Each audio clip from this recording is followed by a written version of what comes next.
अस्सलामुअलैकुम dear viewers, क्या हाल है? उम्मीद करता हूँ आप ठीक होंगे। आज की वीडियो का टॉपिक है हमारा फेल टू स्टार्ट पर।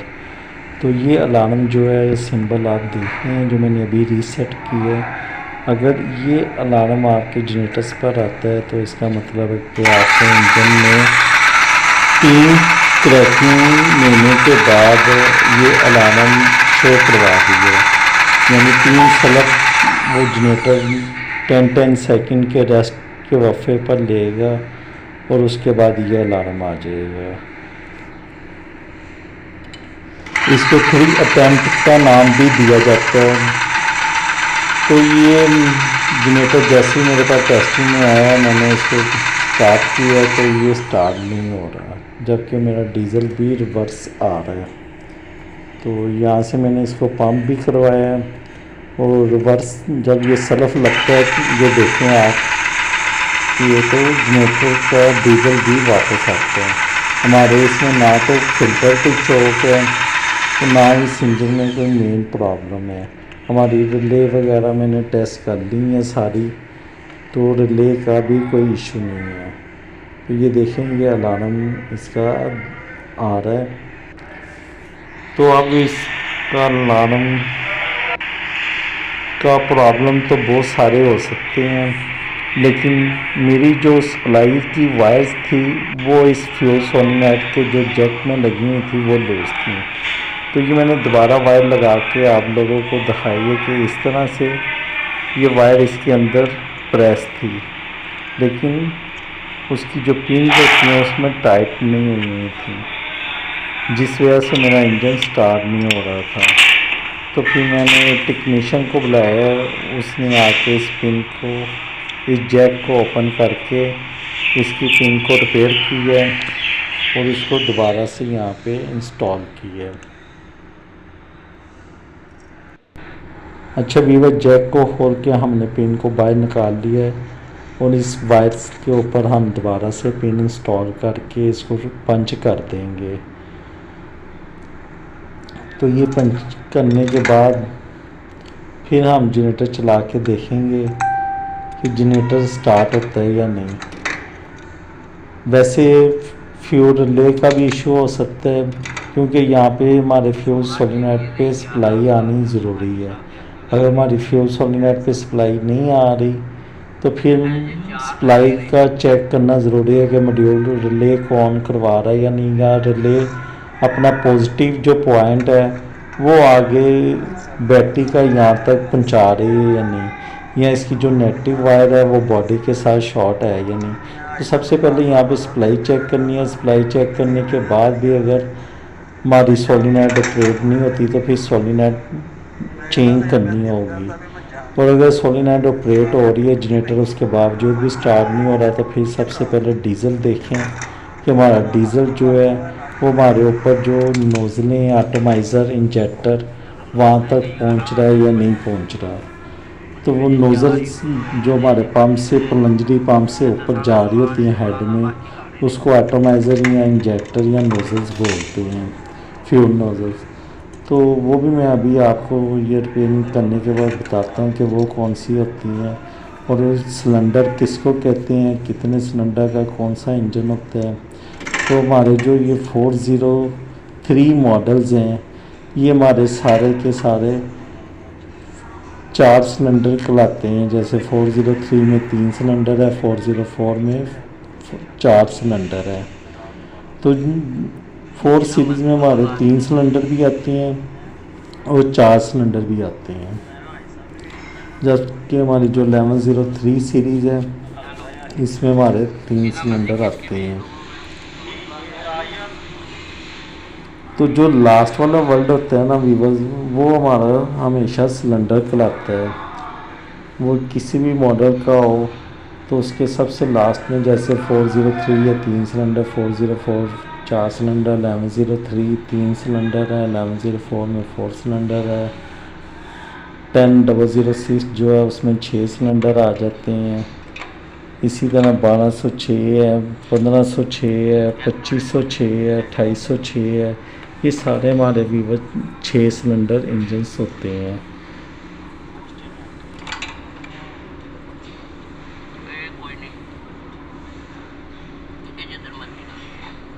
तो अभी ये हमारा जैक में वायर्स टाइट हो रही हैं। इसके लॉक होते हैं जैक के, जिसमें पिन हमारी फंस जाए तो फिर दोबारा वायर को खींच भी पड़े तो वो वायर नहीं निकलती जब तक कि इसका ऊपर से ओपन करके लॉक ना प्रेस किया जाए। तो हमारी ये एक पिन लग चुकी है और दूसरी जो पिन है वो जो है अभी हम लगाने लगे हैं। तो मैं बात कर रहा था स्टार्टिंग की। तो स्टार्टिंग में सबसे पहले तो आपको सप्लाई टेस्ट करना होती है, उसके बाद आपने डीज़ल देखना होता है। डीज़ल जो है उसमें हमारी पंप आ जाता है, एटोमाइज़र आ जाते हैं और एयर फिल्टर की एयर का भी प्रॉब्लम आ जाता है, फ्यूल फिल्टर का भी आ जाता है कि हमारे फिल्टर की सर्विस होने वाली हो तो तब भी इंजन स्टार्ट नहीं होता है। तो अगर हमारे फिल्टर भी सही हैं, हमारा एटोमाइज़र नोज़लें डीजल भी हेड पे फेंक रही हैं, उसके बावजूद भी अगर हमारा इंजन स्टार्ट नहीं हो रहा तो फिर वो इंजन के इंटरनली इश्यूज़ आ जाते हैं। तो अब तो न्यू इंजन में इतना डीपली कोई प्रॉब्लम नहीं होता। ज़्यादातर हमारे फ्यूल लिफ्टी पम्प, हमारे पतंजलि पम्प या फिर हमारे जो डीज़ल वगैरह है यहीं तक प्रॉब्लम होती है। बहुत ज़्यादा सर्दियों में भी इंजन स्टार्ट नहीं होते, उसके लिए हमने ग्लो प्लग हीटर्स को ऑन किया होता है जो कि स्टार्टिंग के वक्त हमारा 5 सेकंड के लिए इंजन को हीट देता है और उससे हमारा इंजन स्टार्ट हो जाता है। तो वीवर ये हमारा जो है जैक फिट हो चुका है। अभी हम इसको टाइट करके अपनी जो है जनरेटर को चला के चेक करते हैं कि जनरेटर हमारा चलता है या नहीं चलता है।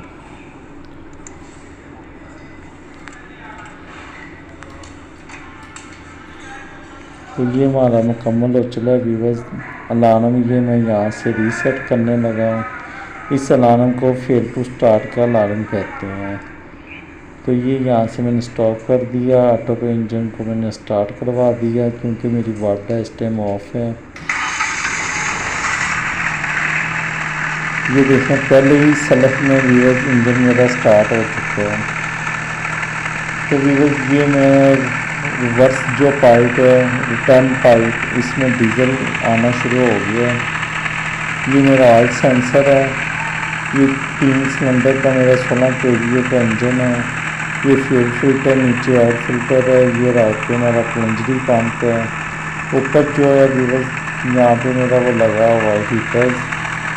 ये मेरा ऑयल का कैप है जहाँ से ऑयल फिल करते हैं। ये 3 सिलेंडर है। ये हीटर्स की है। ऊपर वाले इसे वो हेड करते हैं, oil cap, oil sensor, fuel filter, oil filter और ये पतंजलि पंप, ये सोलेनॉइड होती है। ये ऑयल स्विच है। ये मेरी प्री हीट की रिले लगी हुई है और ये इसकी वेरिएबल होती है स्पीड, मैकेनिकली स्पीड को एडजस्ट करने के लिए। ये oil drain pipe, water drain pipe और ये इसका नीचे वाला सारा हिस्सा ब्लॉक कलेक्टर है।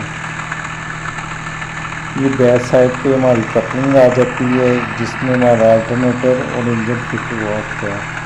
वो सामने इमरजेंसी पुश बटन है, हार्नेस जैक पे हमारा है। ये एग्जॉस्ट मैनिफोल्ड आ जाता है। ये व्यूअर्स सलेंसर लगा हुआ है हमारा।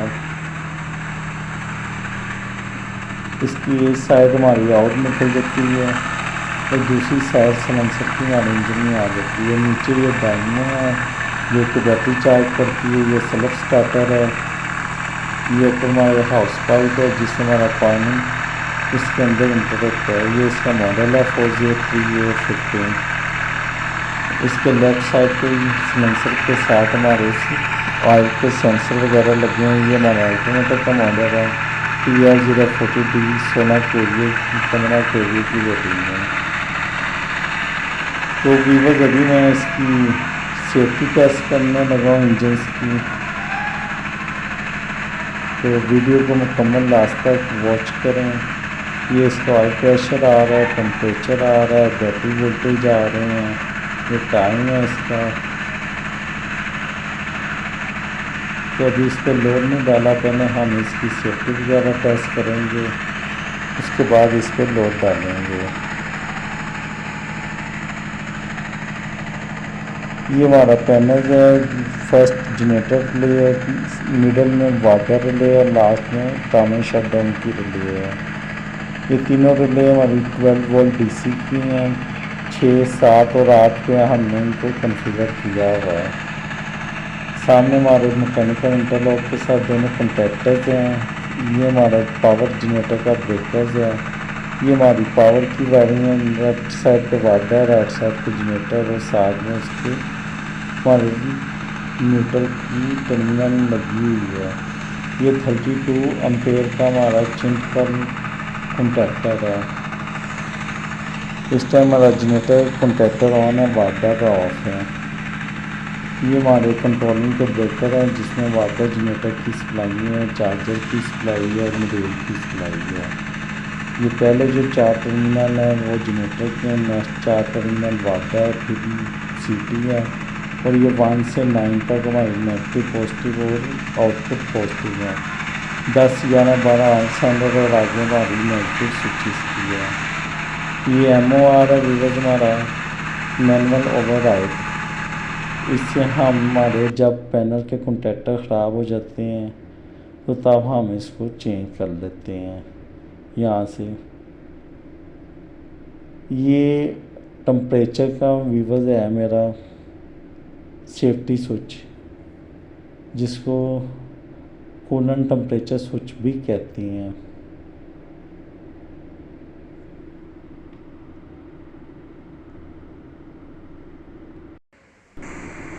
व्यूअर्स इसको शॉर्ट करके मॉड्यूल की सेफ्टी टेस्ट करते हैं ताकि वायरिंग का हमारा क्लियर हो जाए, हमारे वायरिंग में कोई इशू तो नहीं है, मॉड्यूल सही से काम कर रहा है।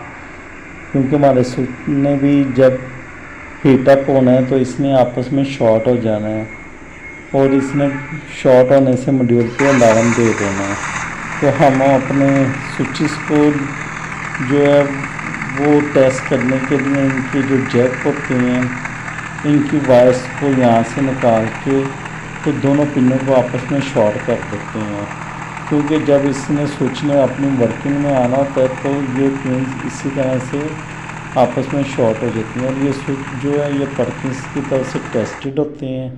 फिर भी हम कोई एक आध जनरेटर के ये स्विच भी अपने टेस्ट कर लेते हैं ओरिजिनल ऑयल ड्रेन करके और टेम्परेचर वगैरह जो है उसको दे के। तो व्यूअर्स अभी मैं ऑयल की सेफ्टी जो है वो चेक की है, तो यहाँ पे ऑयल का अलार्म आ चुका होगा। ये देखिए, पहले मेरा जो अलार्म था वो टेम्परेचर का था और ये ऑयल प्रेशर का है। अगर आपका भी मॉड्यूल पे इस तरह के अलार्म शो हो तो फिर आपको क्लियर हो जाएगा कि ये टेम्परेचर है और ये ऑयल प्रेशर है। और ये जो अलार्म होता है ये हमारा इमरजेंसी पुश बटन का होता है। तो अभी जनरेटर चला के चलते हैं लोड वाली साइड पर। ये व्यूअर मैंने यहाँ पे इसका रिमोट स्टार्ट आपको चेक करवाने लगा हूँ।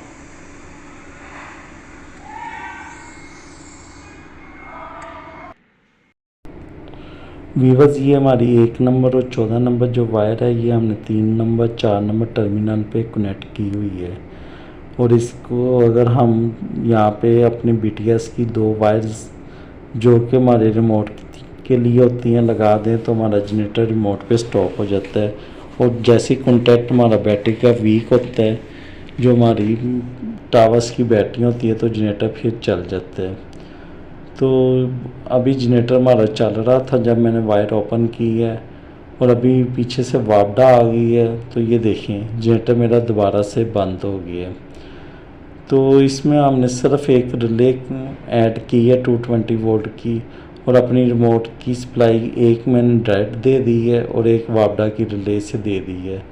वापडा की सप्लाई ऑन होने से जनरेटर हमारा बंद हो जाएगा और अगर हमारी बैटरियों की चार्जिंग पूरी होगी तो तब भी जनरेटर बंद हो जाएगा। लेकिन डबल ऑप्शन का ज़्यादा फ़ायदा ये होता है कि वापडा हमारी चलेगी, जनरेटर हमारा उतनी देर तक स्टार्ट नहीं होता जब तक BTS की जो सप्लाई है बैटरीज की वीक नहीं होती। और बैटरी की सप्लाई वीक होने के बाद जनरेटर चलता है तो वापडा आने के बावजूद भी जनरेटर चलता चला जाता है जब तक उसकी बैटरियाँ फुल नहीं होती। तो इस तरह से डीज़ल फजूल में ज़ाया जाता है। तो इस रिले का फ़ायदा ये होता है कि वापडा आने के साथ ही जनरेटर बंद हो जाता है और वापडा की जो सप्लाई है वो हमारी BTS को चार्जिंग करवाने के लिए चली जाती है, जिससे हमारा जनरेटर भी स्टॉप हो जाता है और डीज़ल भी सेफ़ हो जाता है और हमारी बैटरी चार्जिंग पे भी आ जाती हैं। तो आप भी ये रिमोट के साथ अगर आपकी वापडा अवेलेबल है साइट पे तो आप एक रिले 220 की लेके उसमें से रिमोट की वायर को पैरेलल गुजार के अपने मॉड्यूल को पहुंचा देंगे तो आपका भी ये प्रॉब्लम सॉल्व हो जाएगा।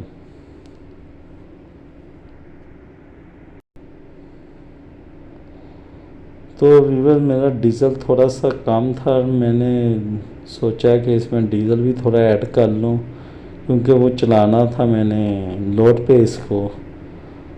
तो इसमें मैंने थोड़ा सा डीज़ल जो है इससे पहले कि डीज़ल फिनिश होने से वो एयर लॉक हो जाता, तो इसमें मैंने थोड़ा सा डीज़ल डाल दी है। अब मैं अंदर जाके इसका ये मेरे कंट्रोल पैनल है जिससे मैं इसका लोड वेरीफाई करता हूँ मॉड्यूल के पैनल से और अपने जो पैनल्स हैं। ये मेरी आइसोस्कोप है।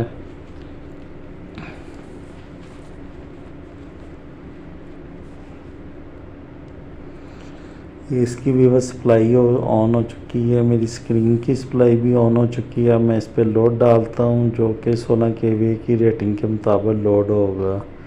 ये रेजिस्टिव टाइप लोड है जिससे पावर फैक्टर यूनिटी होता है और ये इंडक्टिव टाइप लोड है, इससे हमारा पावर फैक्टर ड्रॉप होगा।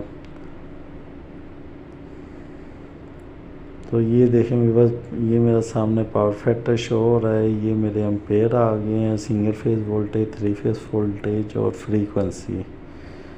अब मैं जाकर मॉड्यूल को मैच करता हूँ। ये oil pressure, temperature, battery voltage, alternator voltage, power factor, ये इसके KVA रेटिंग है, ये किलोवाट रेटिंग है, ये एम्पेयर है। तो व्यूअर्स लोड भी मेरा जनरेटर की रेटिंग के मुताबिक ऑन हो चुका है। अब मैं इसकी वापडा ऑन करने लगा हूँ। वीडियो को लाइक शेयर करें, चैनल को सब्सक्राइब करें, दुआ में याद रखें। अल्लाह हाफ़िज़।